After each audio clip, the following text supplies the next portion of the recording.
Good morning, everybody. My name's Rhys Morris. I am a tenant farmer on a Dutchy farm down in Truro. We practice regenerative agriculture as well as organic down there. And what are we doing? 214 acres, beef and sheep unit, mixing in a little bit of vegetables, not on David's scale, but just enough to do ourselves, and just started diversifying into cut flowers to sell, and we have a few chickens that we sell to some local people as well. Right, how slowing the flow of water on my farm increases biodiversity and reduces runoff across our land. That's a fair bit of a mouthful. So, slowing down the flow of water, how do we do that? Three things I'd like to talk about today would be ponds, trees and grasslands. Let's cover the ponds first. Right. We've put a number of ponds in on the farm over the 5 years that we've been here, of different designs and different locations. And we've got a few more ideas of what we want to do in the future to trial out new designs and to stick in a few more of what we've got. The first we dug were in fields that were struggling to cope with water flow for a number of reasons, including compaction and degraded soil structure and poor water filtration brought over by years of heavy cropping, potatoes and barley, I think it was. Now, this one in particular here, this is in a field that's over shillet, which should have very good water filtration. This field in particular, when we first got there, in fact, the majority of the fields when we got there would have standing water in the middle of winter. The majority of the year, ponds like this will be empty. And it's only during heavy rainfall that you'll see the water moving across the field and collecting in these areas. That then stops, on our farm has certainly stopped the water holding in the middle of the field, which will increase the poaching, and also it will slow the shift of water across the plain, hopefully then slowing down any potential flood risks further down the catchment. The other benefit this will have then, the same with all the ponds that we put in, is they'll act as a silt trap. So any of that, a majority of the material that might have been washed down further downstream into the rivers, into watercourses and cause problems and pollution further downstream will then collect in this area, keeping them in that field. And so we're seeing less of a movement of material causing issues. And so they will provide environment. We do see a lot of life and a lot of different things living in there. But of course, during the dry periods, they are less. But that's not to say that they're devoid. Each of these ponds will have tadpoles in them in the spring. Obviously, when we've got big areas of water. So the second ponds we've dug in now are in areas where we haven't got quite so much shillet. There'll be clay underlining there, and they're forming more permanent ponds. This is a picture taken shortly after that we dug it, so you can see the area that we've cleared out. We've chosen an area there that's got willows around it, which then of course will add as a extra suction for drawing up water and for a good root structure.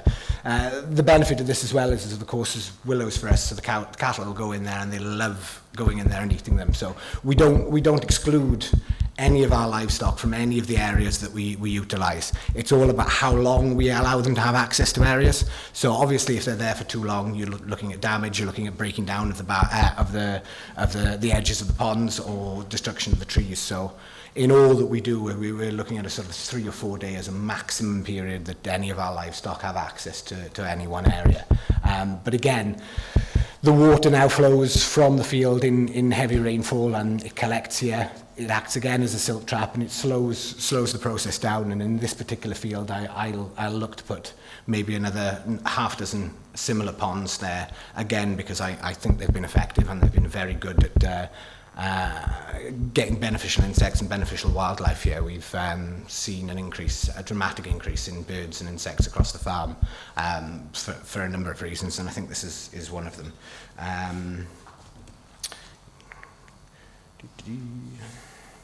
You'll have to bear with me. So yeah, those are sort of the two ponds that we've popped in so far.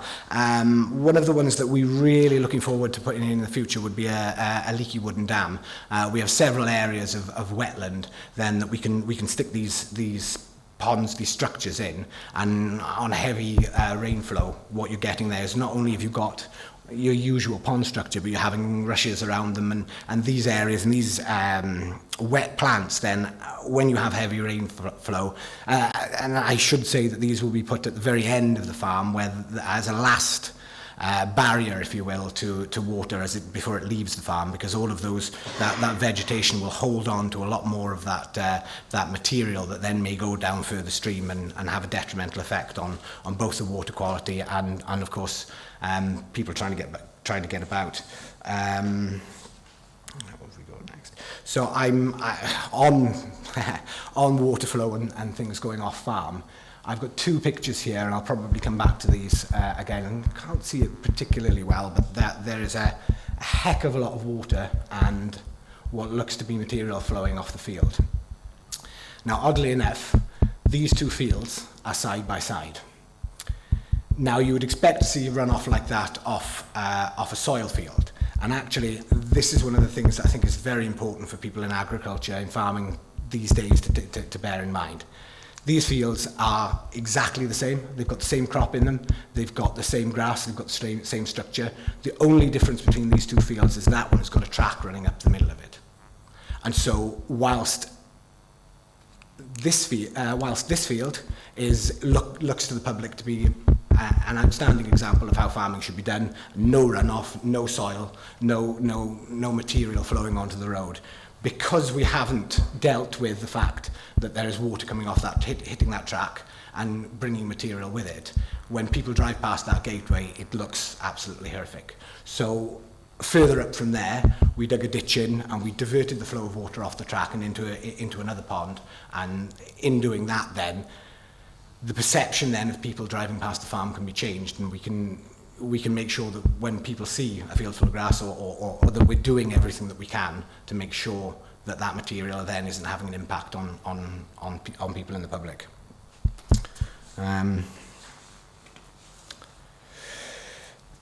We've started planting trees on the farm in a number of locations for a number of reasons. We've started off looking at them initially as shelter against heat, cold, and the wind and the rain.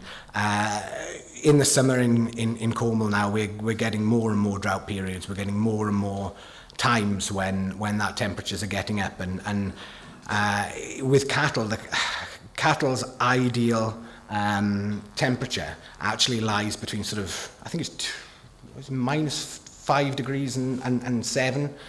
So anything over sort of a 12-degree heat, you've got your 10, 12-degree heat, your cattle are in a heat stress environment. And so they'll instantly go and look for shade. They'll go and look for shelter. I am going to see if I can find...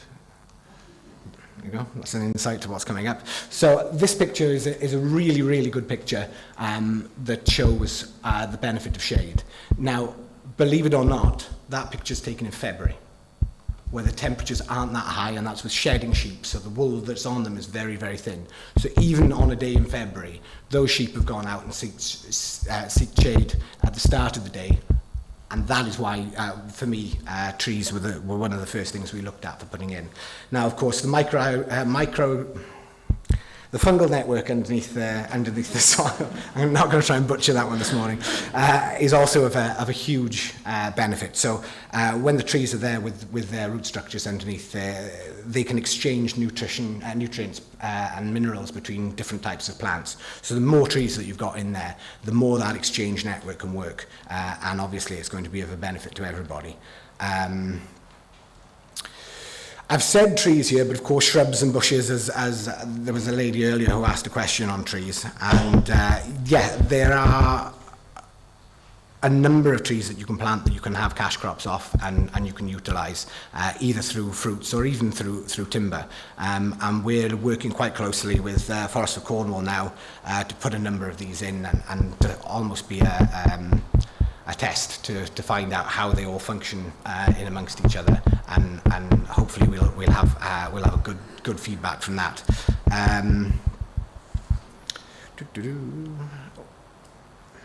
So what we've also found that in more and more trees that we put in is that there's an increased water filtration around the base of these trees, along with an improved soil structure. Of course, this then benefits the grasses and the crops that we're trying to grow in the soil, because what you get then is an increased binding for these soils and these structures to cling to, so that when you have extreme weather conditions, they're less likely to have material and organic matter and topsoil being washed away into our watercourses. I think trees and ponds are really, really good visual displays for farmers to put in, so that the public can see that of what we're doing and the good that these things have. But for me, the most important thing to look at is grasslands and the impacts that those can have. But when we stack the trees, when we stack the ponds, when we stack improving grasslands on top of each other, they don't just work as single add-ons together. They work in synergy together, and so you're getting a stacked benefit. The more and more good that the more and more diversity that you're bringing into the systems that you're using. Let's try and cycle back a little bit. 3 minutes left. Here we go. Right. So grasslands. So this is, in my opinion, the most important and has the biggest potential to achieve the aims that we're after. A well-managed grassland should increase organic matter, carbon and topsoil year on year. Water will bind to the carbon particles within your soil, so the more carbon you've got, the more water that your holding capacity you've got, which also gives a greater drought resistance because you can rely on that water in those times, and obviously flood mitigation with the filtration. So increasing organic matter in the soils will do that. So if you add 0.1% of organic matter to your soils per year, that's the equivalent to 8.92 tonnes of carbon that you're adding to your soils year on year. In terms of water retention, 0.1% organic matter will hold on to 16,000 litres of water per hectare. Furthermore, the increase in organic matter within the soils leads to larger gaps and more air spaces, which improves water filtrations through these soil structures as they go. Now, is there a limit to organic matter improvement within the soils? Yes. Soil organic matter will peak anywhere from 12 to 20%, depending on your structure and what soils that you have. Now, does that tell you then that once you reach that you should stop? No. What we're finding now with the research that's being done is that's just peaking in the top layer. What you then go on to do is build topsoil and resilience on top. So the longer and longer you do it, the deeper and deeper that you're getting topsoils, which again is where you can pull your nutrition from to feeding your crops and your plants, where your water holding capacity increases, where your ability to cope with drought, and so that your roots are going down and not trying to find subsoils, but they're finding good, deep, healthy soils. And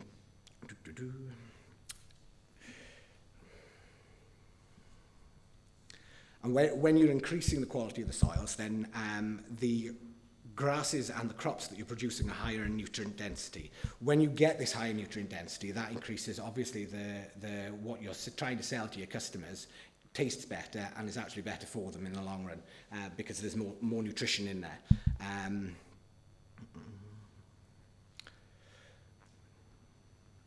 From a work point of view, it reduces the risk of capping and compaction and erosion, which allows for a greater window for mechanical operations and easier workability.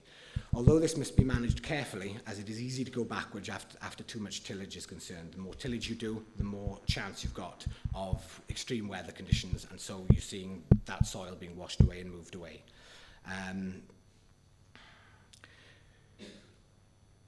Good levels of organic matter and topsoil cover are a must when considering tillage and cash crops in a system, and effective rotations as the Clifton Park system are useful here. So the Clifton Park system was invented in the early 1900s, and it worked on a 7-year rotation. So a 5-year rotation of grasslands, building organic matter, topsoil and depth, followed by 2 years of cash cropping, which then feeds people in the surrounding area. Now, that's not to say the whole farm needs to be in on that. You can rotate a certain quantity of your farm around these things at any given time. And if done correctly, as Riviera are showing us how to do now, what you'll get is an opportunity to remain profitable whilst increasing your soil quality and soil depth. 1 minute left.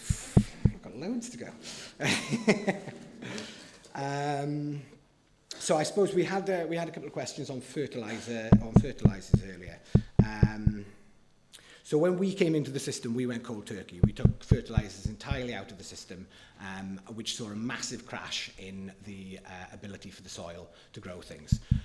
You can winnow fertilizers out slowly and reduce them to an acceptable level, or you can go cold turkey. When we first did that, we saw 4 bales to the acre on our silage ground. But quite quickly, we saw that turning around to 5 bales, 6 bales, and now after 5 years now, we're doing 9 bales to the acre with no inputs whatsoever. And I would add as well is that we haven't reseeded any fields since we first came in, due to the manner in which that we crop.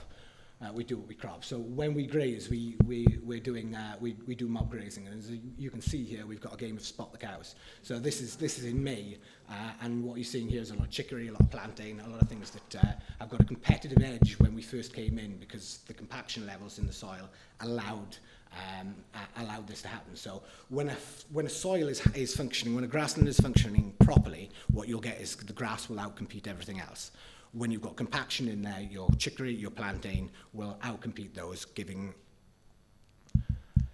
levels of grass like that's obviously when it's seeding. That is an example of what a chicory plant will do, and that root structure is mirrored below.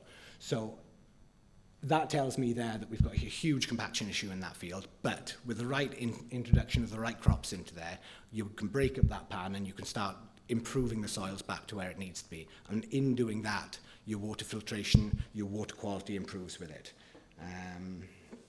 How much longer? It's finished.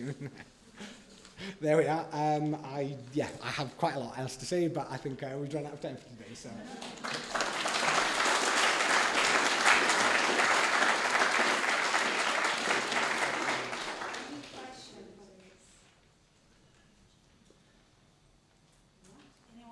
We've got one over there. Yeah, we've got a few questions online as well. Oh. Rhys, really interested about your kind of aspirations to increase the number of storage ponds Mm-hmm. that you've got on your land. I'm just thinking, have you either already, or are there any opportunities to involve and engage your surrounding community in some of that work you talked about, leaf barriers, etc., which are relatively simple things to do with the surrounding community, and kind of, does that help to improve your public perception? You talked about quite good with your runoff and some of the tracks. Any kind of thoughts on opportunities for that? We would like to. We haven't gotten to that point yet. We do run an open farm policy where we sell a lot of our beef and our lamb to boxes. We do a lot of farmers markets, and so we do have a lot of our customers coming on and being involved. We are looking to start involving school trips and university trips onto the farm to get people in, and with that then obviously open opportunities for people who are in the universities to come in and work on farm. We haven't done anything with the communities yet, but that is something that we will look at actually. Would you like an online question? Yes. So we've got one that says, have you considered the possibility of blue-green toxic algae from growing in the ponds during warm weather and poisoning the livestock? No. I say no, but what we will do is when the ponds are up and running, and if we do have that sort of thing at that time of year, we will be trying to make sure that there are enough there's enough wildlife within there to cope with those things. We wouldn't normally keep the cattle on the holdings that have the ponds at the moment. During the summer, we have grazing ground that's a little bit further away, and we send them there because part and parcel of our countryside stewardship, we keep the livestock out of the herbal layers over a period in the middle of summer, which allows for all the plants to go to seed, and obviously for insects and birds to make the full benefit of that ground. So where those ponds are currently located, that's not an issue because they're not there during the period that might occur. Any more online? No? Any more? We have got more online if you want to go. So wildflowers and pollinator benefits seem to be missing in grasses. Do you include these in your work? We do indeed, and that was part of the talk that I haven't been able to give. So we're part of Plant Life's meadow making project and have put probably about 55 acres down to wildflower hay meadows. Although I don't actually cut them for hay, I will leave them till the time that people would normally cut them, and I mob graze rather than taking any material out of fields. I have a preference of putting more material back in, which obviously grows organic matter, the trample effect then, and the seeding, and it gives any of the beneficial insects and birds. You don't get a complete neat finish, as you can see by that field. Neat doesn't bother me, and so if we do that, then that means there's more left over for nature to pick over after the cattle have grazed through it. Dorothy, the last question. Just a quick one, really. You were talking about leaky dams and managing the water. Have you thought about becoming a host for beavers? I have thought about it. Not in any great depth yet, because the location of where we are would... I don't know the full ins and outs of keeping beavers, but I would imagine, because we're very, very close to True city centre. We're only about a mile away from the city centre. It's always been something that I've looked at, and I thought it may well need somewhere with a bit more scope. There's not a great deal of area that they could move to from where we are. Maybe that's a beneficial thing, but yeah, that's sort of one of the things that I've thought of. But at some point, I'll probably revisit it and speak to someone and see if they can tell me a yes or a no on that.